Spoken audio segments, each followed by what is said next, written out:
friends, let's learn about the parts of addition.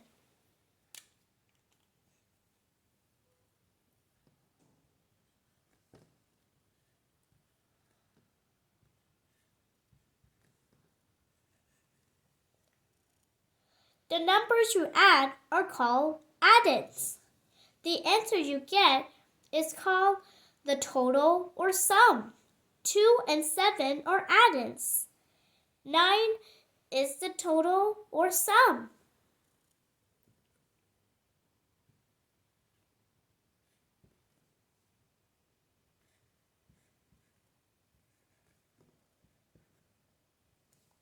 Three, 1, and 2 are addends.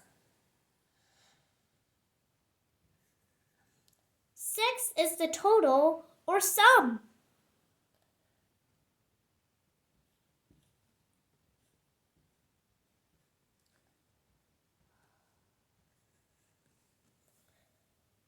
4 and 5 are addends. 9 is the total or sum. I hope this video was useful. Thanks for watching.